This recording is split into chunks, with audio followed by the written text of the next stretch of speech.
C'est pas un peu décevant de voir aussi peu de personnes pour une manifestation pour les retraités? Complètement décevant. À croire que tous les retraités sont bien. Ils sont contents alors les retraités? Il faut croire.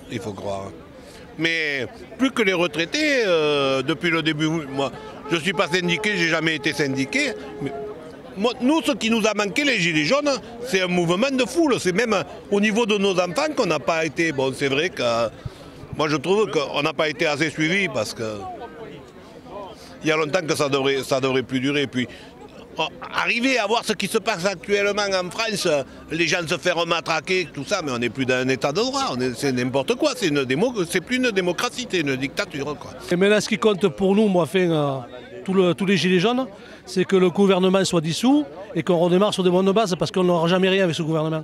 C'est prouvé, ça fait 4 mois qu'on est là, 5 mois bientôt, ils ne donnent rien, donc ça ne sert à rien de continuer à parler avec ces gens-là, ils ne comprennent pas ce qu'on veut. Donc à partir de là, pour vous, ça doit se régler dans la rue ou dans les urnes? Ah ben dans la rue en premier lieu, et puis dans les urnes, on espère qu'au 26 mai, les gens vont faire leur choix. Est-ce que vous avez monté un parti politique avec vos amis? Pas du tout, en aucun cas. Je suis ni syndicaliste ni rien du tout. D'accord, vous êtes lambda. Voilà. Et vous venez soutenir? Exactement. Voilà. Déjà pour mon enfant et mes petits-enfants derrière aussi. Alors, notre président, il va donner des leçons en Libye, il va donner des leçons un peu partout, et il fait pire chez lui, quoi. Donc, chez lui, chez vous? Chez nous, oui. Parce que lui, il y en a pour se demander s'il est vraiment là, en France, quoi, si c'est le président des Français, quoi. Pourtant, il a été élu. Ah oui, oui, il y a des lui. Avec quel pourcentage de voix, voilà, ouais. Avec quel pourcentage, si on avait reconnu les votes blancs, peut-être. Il a été élu par déni, parce que les gens n'ont pas voulu du Front National, c'est tout, hein, parce que sinon il ne serait pas en place. Vous manifestez pour quelle raison? Pour tous les principes de le mouvement de la Gilets jaunes, toutes les questions fondamentales de le mouvement Gilets jaunes en France. Et maintenant, partout dans le monde entier, d'ailleurs. Vous avez un accent, vous n'êtes pas français? Je suis français. D'accord, naturalisé. Oui, mais bon, ma histoire personnelle est assez compliquée. Mais en fait, je suis yougoslave, australien, côté allemand, russe et aussi maintenant français. Voilà. D'accord. Et vous êtes solidaire, effectivement, des revendications actuellement que des Gilets jaunes et les retraités aujourd'hui manifestent dans la rue? Absolument, mais il faut que c'est beaucoup plus large que ça. Et on voit aujourd'hui quelque chose qui est positif. Il y a une convergence ici à Lunel avec les syndicats, les partis politiques de gauche et bien sûr les Gilets jaunes. Ça a pris le temps parce qu'il y avait beaucoup de méfiance et la méfiance qui était justifiée vu les histoires de la lutte de classe, les syndicats et les partis politiques de gauche dans le passé. Maintenant, on voit que maintenant les barrières commencent à tomber et on a bien compris que s'il n'y a pas de convergence avec toutes les forces là que je viens de citer, on ne peut pas avancer, mais on va avancer. Alors quelle est la solution pour vous actuellement? Là, pour moi, le référendum? Ah, oui. Pour moi, si on arrive, de toute façon, depuis le début, je le dis, si on arrive aux élections, on a perdu. Nous, il fallait casser la Constitution, il fallait refaire quelque chose où franchement les Français aient le droit de parler. Parce que si on rentre dans le système avec n'importe quel parti politique qui va arriver à l'Europe, on en sera exactement au même point. On changera les têtes, mais on ne changera pas le système. Et le système, c'est le système qu'il faut casser. Bon, le problème est que tout ce que le gouvernement de Macron et Philippe font en ce moment, ça va contre toute possibilité de résoudre les problèmes. Donc l'avenir, c'est très mauvaise. C'est de plus en plus mauvaise dans le sens qu'il n'y a aucune position de le gouvernement d'essayer de céder, de même accepter un minimum de la revendication de les Gilets jaunes. Mais pas que les Gilets jaunes, aussi les syndicats. Les taxes, le pouvoir d'achat, je pense que quand on arrive à la retraite, eh bien, on devrait avoir au moins de quoi vivre, quoi. Et pas survivre, parce que là, franchement, il y en a marre.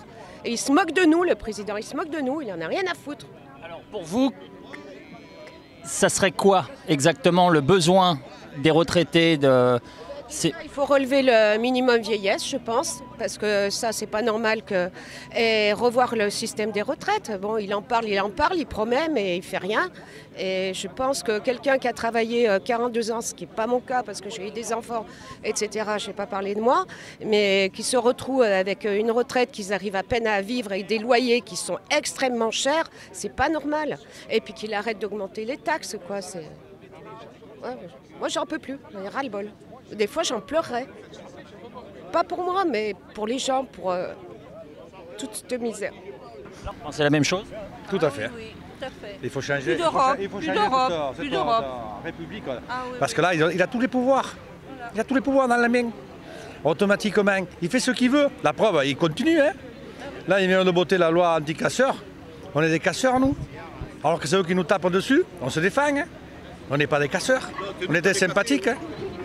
C'est un mouvement sympathique. Hein. Mais c'est eux. Voilà, et on nous traite des casseurs, c'est nous qu'on casse. Alors qu'on a même vu les flics qui sortaient des fourgons avec les masques et qui cassaient les vitrines des magasins. Je ne l'ai pas vu de mes yeux, mais c'est vrai que certaines vidéos sur le net, effectivement, peuvent penser effectivement que... Non, c'est la vérité, on les a vus. Ils sortaient avec des masses. Attendez, les flics, ils sortent des fourgons de flics. Et quand on s'écarte pour les laisser passer, c'est quoi alors? Des marteaux aussi. Et des marteaux, et tout. Et ça c'était au début, ça. Hein. Maintenant, ils ne les font plus passer, ces vidéos. Mais au début, on les a montrées plus d'une fois. Pas la presse, parce que la presse, ils ne montrent rien. Vous avez l'impression que nous sommes censurés? Ah oui, on est plus que censurés, oui. La preuve, ce mouvement-là, de ce matin, on l'a su quand? Les syndicats sont censurés, tout le monde est censuré, là. Ce matin, ils l'ont dit au poste à 7 h du matin, là, qu'il y avait des mouvements des retraités, mécontents, dans toute la France, mais c'est tout. Même pas 30 secondes. Ah, par contre, vous parlez de l'Algérie, ils prennent une demi-heure, hein. Ils ont le temps, là. Moi, j'ai rien contre, hein. Tant mieux. Mais là-bas, il y a un mouvement, personne ne se fait taper dessus. Nous, on se fait matraquer. Du début, hein. Du début jusqu'à maintenant. Voilà. Depuis le 17, alors qu'on n'avait rien dans les mains, rien dans les poches. Ouais. Ah oui, pour nous faire voir que dans les voitures, il y avait des boules de pétanque. Mais moi, la mienne, s'ils veulent, il y a des boules de pétanque aussi quand je vais jouer avec les copains. Mais c'est pas pour aller manifester et jeter des boules de pétanque. Hein. Vous n'êtes pas trop déçus qu'il n'y ait pas trop de monde? Si, bien sûr, c'est déçu. C'est comme à l'image de la mobilisation générale des Gilets jaunes. Hein. Là, on parlait de Lunel. Lunel qui a une population de combien d'habitants? Je sais pas, 25 000 à peu près. Quand on se retrouve au rond-point d'Ambresomme, on est 15. Donc je ne comprends pas que les gens ne se sentent pas touchés. Au quotidien, chacun est touché. Que ce soit les taxes, que ce soit les impôts, que ce soit l'injustice sociale, l'injustice économique et tout ça. Je suis fortement déçu. Là, il y avait été une poignée, quoi. À l'appel national, une poignée, je trouve que ça, c'est pas logique. Je ne comprends pas comment il faut faire pour fédérer les gens. C'est ce que j'étais en train d'expliquer, quoi. Je pense qu'il faut continuer à informer, continuer à en parler autour de nous. Par exemple, moi, je n'ai su qu'hier soir, à 18 h, qu'il y avait la réunion aujourd'hui. Voilà, donc c'est que l'info ne passe pas partout. Vous avez l'impression qu'on vous a pas donné d'informations? Eh bien pourtant, je passe beaucoup d'heures sur Facebook et malgré ça, je n'ai pas eu l'information. Et pourtant, je suis très très impliquée dans le mouvement. Et je n'ai eu l'information qu'hier soir. Et ces messieurs, dames aussi. Donc l'info n'est pas passée de partout. Et j'aurais aimé, par exemple, avoir quelques tracts comme ça pour les distribuer autour de moi, pour en parler autour de moi, aux amis, à la famille. Et pour essayer, moi aussi, de mon côté, à amener plus de monde. C'est pas la première fois que des retraités manifestent depuis quelques années quand même. Bien sûr que non, parce que ça fait plusieurs années, de toute manière, qu'on a ce problème de retraite, de petite retraite. C'est pas depuis Macron, c'est pas seulement depuis Macron. Non, c'est pas seulement depuis Macron. Macron en a rajouté une bonne couche, mais c'est vrai que ça dure depuis longtemps. Et on ne peut plus continuer à survivre avec une retraite. Il faut avoir les moyens de se nourrir, de se soigner, et ce n'est pas le cas actuellement. Or, il y a ça et il y a tout le reste. Alors c'est quoi tout le reste? Eh bien, tout le reste, ça commence par l'école, ça commence par les chômeurs, les gens qui ne trouvent pas de travail, pour tout, quoi, pour tout. Il y a absolument pour tout. Travailleurs pro, les travailleurs qui sont obligés de dormir dans leur voiture parce qu'ils ne peuvent pas se payer un loyer, un appartement, à l'heure actuelle, c'est inadmissible. Où on a vu ça, que quelqu'un avec un travail soit obligé de dormir dans sa voiture. Alors pour vous, la solution, ça serait quoi? Hormis le fait d'être dans la rue, ça serait des élections, monter un parti politique, c'est quoi? Parti politique, parce que je pense que tous ceux qui sont dans la rue, on n'est pas politique, mais parce que moi je ne crois plus trop aux syndicats non plus. Mais pourtant vous faites de la politique, sans le vouloir, vous faites de la politique pourtant. Sans le vouloir, mais bon, je pense que tous ceux qui sont dans la rue aujourd'hui, il y a aussi bien la droite, la gauche, c'est multi... C'est apolitique, c'est un mouvement apolitique. Par contre, on revendique le droit de vivre, c'est tout, de vivre correctement. C'est pas normal que dans un pays comme ça, on vit comme des esclaves, quoi. Après cette réunion, normalement, vous retournez sur des ronds-points? En ce qui me concerne, non, pas aujourd'hui. Tout au moins pas aujourd'hui. Sur le rond-point. Le gros de quel rond-point? Alors c'est le rond-point d'Ambresomme à la sortie de l'autoroute de Lunel. Vous êtes toujours présent, vous n'avez pas été délogé parce qu'il n'y a plus beaucoup de ronds-points ou effectivement on voit les... On s'est fait déloger plusieurs fois, mais on revient. Voilà, la lutte continue. Pour vous, quelle est la solution en fin de compte par rapport à si peu de présence? Votre mouvement cégétiste a effectivement ramené des collègues, mais le problème c'est que devant le peu, comme disait monsieur, le peu de manifestants, c'est pas vraiment une victoire de cette réunion. Il y a beaucoup de manifestants, hein, notamment chez les Gilets jaunes. Ce qu'il y a, c'est que les informations, les médias, ils cachent la vérité. D'autre part, avec les forces de l'ordre et tout ce qu'on s'est vu, il y a des gens qui n'osent plus aller aux manifs. Pour vous, les gens ont peur? Les gens ont peur. Ils ont peur de la répression policière et tout ce qui s'est passé. Tout est bafoué. Pour vous, vos droits sont bafoués, madame? Ils sont bafoués, on n'a pas le droit à rien, on a le droit à rien, c'est la dictature. On est passé en dictature. C'est pas un peu trop fort le mot dictature? Non, on n'a pas le droit de parler, on a le droit. Sur Facebook, on nous enlève les... Non, mais vous avez le droit de parler devant mon micro, je vous laisse parler. Oui, oui, mais les chaînes qui sont à la télévision, on ne parle de rien, on parle que de Macron, que les policiers, les pauvres... Bon, voilà. Et par contre, nous, tous les gens qui ont été agressés, qui ont été mis en garde à vue, alors qu'ils n'avaient rien fait, ça, on n'en parle pas. Hein. Voilà. Quand on a l'expérience d'avoir vu arriver les forces de l'ordre qui se sont manifestées, qui ont menacé les gens qui étaient présents au rond-point, à savoir si jamais on vous prend encore une fois de plus sur le rond-point, vous avez 135 € d'amende, on va photographier les plaques d'immatriculation de vos véhicules, vous allez recevoir des amendes, etc. C'est de la menace, c'est de la répression policière. Alors non seulement il y a des violences policières, mais il y a de la répression policière par les mots. Pour vous, la solution, ça serait quoi par rapport à ces 4 mois, bientôt 5 mois de manifestation? Le RIC, voilà, qu'on ait notre mot à dire. Hein. Le RIC, voilà. Vu qu'il n'en tient pas compte que... On n'en a rien à faire, hein. Le peuple, c'est nous aussi. Hein. Donc, ce n'est pas les technocrates de l'Europe qui n'ont pas été élus. Ils n'ont pas été élus par le peuple, donc ils sont hors sol. On ne devrait pas. Les directives de l'Europe, ça nous bouffe nos salaires, ça nous bouffe nos lois, ça nous bouffe tout, quoi. Donc je trouve ça inacceptable. Le peuple ne peut plus s'exprimer et bientôt il y aura absolument interdiction de toute manifestation. Toute façon de s'exprimer seront interdites. Et là on est dans une dictature. Moi j'y croyais pas au début. Hein. Je me disais petit à petit, il sert. Là, c'est fini, là. C'est un État policé. Là. Alors, c'est pas la démocratie, ça. C'est pas la démocratie. Pourtant, on va vous demander effectivement un semblant de démocratie quand vous allez voter bientôt pour l'Europe. Oui, on va voter parce qu'on est obligé. On va pas... Vous n'êtes pas obligé. Si, on est obligé. C'est obligatoire, normalement. Sauf qu'on ne l'applique pas, mais le vote est obligatoire. Voilà. Eh oui. Le vote est obligatoire. En Belgique, c'est obligatoire, pas en France. Ah si, en France, c'est obligatoire. Mais on ne vous êtes pas pénalisé si vous ne votez pas. Voilà. Non, ça les arrange. C'est un droit et c'est un devoir, dirons-nous, mais c'est pas une obligation. Voilà, c'est plutôt ça, oui. Vous avez plutôt un devoir. Voilà. En Belgique, c'est un devoir, mais vous êtes obligé, sinon vous avez une amende. En France, c'est plutôt un devoir civique, sur lequel effectivement... De ne pas voter Macron. Voilà. De ne pas voter LR. Vous savez déjà pour qui voter? Pour moi. Mais d'accord, pour moi. Mais non, mais je vais vous demander si vous saviez déjà pour qui voter. Bien sûr que je sais pour qui voter, mais pas pour LREM, ni tous ses potes, EPS, Modem, voilà. Hein? Voilà. C'est eux qui nous ont foutu dans la merde, hein. C'est socialos, là. Ils sont encore au pouvoir. Ils se disent socialos. Pour moi, c'est pas les socialos, c'est les dictateurs.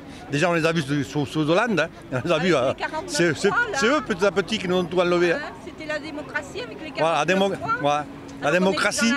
49.3, c'est la démocratie. Lui, c'est encore mieux. Oui. bafoue Oui, tout le monde. par ordonnance, c'est encore Ordonnance, pire, hein. ça va plus vite. Alors il n'y a pas besoin de tant de députés. Hein. Ah non, mais là ils votent tout en catimini la nuit là. À 45 ils font voter n'importe quoi. Alors avec 577 on peut en éliminer les 400. Hein. On peut les éliminer, hein. Ça ne sert plus à rien, ils font ce qu'ils veulent à 45. Vous avez qu'à voir dans les manifestations comment ça se passe. Ils bloquent tout le secteur et les gens, les participants à la manifestation ne peuvent pas y aller. Ils sont interdits en fait de manifester. On les bloque des kilomètres à l'avance et ils ne peuvent pas être présents sur le site de la manifestation. Pour empêcher certains casseurs peut-être? Alors les casseurs c'est une chose et les casseurs, faut voir parmi les forces de l'ordre. Hein, avec les ordres qui leur sont donnés de casser, parce que nous on a des vidéos qui montrent les forces de l'ordre qui cassent les magasins et qui pillent des magasins, qui frappent des vieux, qui frappent les femmes, qui défigurent des enfants. On a pas mal de choses. D'ailleurs, à la fin de tout ça, nous ce qu'on espère, c'est devant les droits de l'homme et que ceux qui sont au gouvernement, dans quelques années, soient poursuivis pour ce qu'ils ont fait là pendant la lutte des Gilets jaunes. Voilà. Pour vous, c'est ça, c'est porter plainte. Ouais. Pour moi, il y aura un suivi. Nous, on n'en restera pas là. Et ces hommes-là, eh ben, on les amènera devant les tribunaux. Et on aimerait bien qu'ils soient condamnés par rapport à ce qu'ils ont fait. Voilà. Il n'y a pas que les gilets jaunes qui doivent être condamnés en comparaison immédiate. Dans quelques années, on mettra ces gens-là en comparaison immédiate devant le peuple. Voilà. Preuve par A plus B, vous avez bien vu que certains fraudent le fisc, même des anciens ministres, et qu'en fin de compte, ils ne vont pas en prison. Exactement, il y a 2 poids, 2 mesures, malgré ce qu'ils disent. Le droit de grève n'est pas respecté en France, malgré les commentaires du gouvernement, malgré toutes leurs annonces. Voilà. Vous n'avez pas l'impression que ce serait une utopie, effectivement, de porter plainte contre des ministres, alors qu'a priori, quand ils sont pris la main dans le sac, comme M. Cahuzac, ils ne risquent rien? Alors, à part une inéligibilité et puis un bracelet électronique? Des fois temporaire, ils quittent le pays et reviennent quelques années après. Et ils se font... je pense que pour lui, c'est cuit. Hein. Oui, certains c'est cuit, mais d'autres, ils sont revenus. Hein. Donc, ceci étant dit, moi... dans le futur, ces gens-là, ils seront poursuivis hein, par rapport à ce qu'ils ont fait. Voilà, c'est tout. Là, il faut quand même qu'ils lâchent, qu'ils donnent des sous un peu aux gens. Parce que moi, je suis retraité aussi. 3 €. Vous avez quel âge? 64 passé. Touché la retraite depuis combien de temps? 4 ans. Alors, 3 € d'augmentation, je vais loin avec ça. Bah oui. Sans compter ceux qui m'ont pris pour la CSG. Hein. Et tout le reste qui n'arrête pas de monter. Tout augmente 8% pour les courses, ouais, pour tout, et puis tout, les assurances, les mutuelles. Et là, dernièrement, qu'ils ont augmenté tout ce qui est alimentaire pour les agriculteurs, peu cher. Hein. C'est nous qu'on doit payer pour les agriculteurs, alors que c'est les grands magasins qui devraient payer. Et pour les entreprises, c'est nous. C'est toujours nous. C'est à eux de payer, c'est pas aux salariés de payer. Hein. C'est pas tout le monde qui doit payer pour les entreprises. Ils ont qu'à se débrouiller, les entreprises. C'est eux, là, les 40 milliards à des poussières, là. Voilà. Hein. Sans aucun contrôle. C'est facile, là. Pendant ce temps, on nous réduit à nous.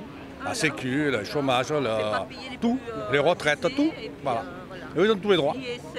Donc, l'ISF. Voilà. Vous avez beaucoup de rancœur là. Hein? Ah oui, oui, là il y a beaucoup de rancœur là. On connaît nos droits depuis qu'on est enfant, on sait nos droits et on a vu nos droits petit à petit partir en fumée. Les jeunes, ils ne connaissent pas trop. Hein, ils ne savent pas les droits qu'on avait nous avant. Il y en a qui se renseignent, mais alors c'est pour ça. Mais nous, on sait ce qu'on avait, on sait ce qui nous reste. Et là, ça va pas, hein. Ça va pas du tout. À cette allure-là, bientôt on n'aura plus rien. Ah bah oui, on aura rien. On aura tout donné. De toute façon, à un moment donné, ils ont dit les patrons prennent leur revanche. Effectivement. Bah oui. Si on peut parler comme ça, ils prennent leur revanche sur les 36. Il faut savoir que si jamais, au jour d'aujourd'hui, la technologie a fait qu'on a des moyens de communication modernes, style les réseaux sociaux, Internet et compagnie, vous imaginez dans quel état le pays serait si ça n'existait pas? Comme on disait, en mai 68, ils ont réussi cette révolte, on va dire ça comme ça, mais c'était du bouche à oreille. Aujourd'hui, on a la chance de pouvoir filmer ce que j'appelle des exactions policières. Et là, comment le gouvernement peut se boucher les yeux devant des preuves? C'est comme les dossiers qui sont confiés à l'IGPN, il n'y a rien qui ressort là. Depuis le 17 novembre, il y a je ne sais combien de dossiers, rien ne ressort. Donc on attend de voir ce qui va se passer, mais on est impatient, mais voilà, on est à bout. Et je crois que cette fatigue, cette lassitude radicalise. Parce que même si on ne cautionne pas la violence ni les casseurs, je pense qu'il y a des gilets jaunes qui maintenant en ont vraiment marre et voilà, ils deviennent violents. D'où le fait de passer par des médias indépendants. D'où le fait de passer par des médias indépendants. Mais ce que j'ajouterais, j'en parlais avec mes collègues, c'est qu'on voit ces derniers temps que les médias ont tendance un petit peu à retourner maintenant la problématique. Rien qu'à voir la programmation des différentes chaînes qu'on voit dernièrement, que ce soit LCI, que ce soit BFM, comment se fait-il que ces derniers temps, on voit des reportages ayant pour sujet la violence policière? Donc on se dit, est-ce qu'ils ne sont pas en train de sentir un peu le vent tourner et que là, ils se positionnent un petit peu maintenant dans le sens du courant où il faut. Ouais. Voilà. Ils savent qu'il y aura des comptes à rendre. Pour vous, il y aura des comptes à rendre? Pour moi, il y aura des comptes à rendre, ça c'est clair. Hein. Il n'y a qu'à voir les chiffres qui sont relayés par les médias. Nous, sur le terrain, on le voit qu'il y a une mobilisation lors des samedis. Mais quand vous entendez les chiffres, mais on rigole, on s'amuse, c'est pas possible, quoi. Alors effectivement, merci aux médias indépendants, merci. Pourvu qu'ils soient là tout le temps et qu'ils nous suivent. On essaiera. Merci.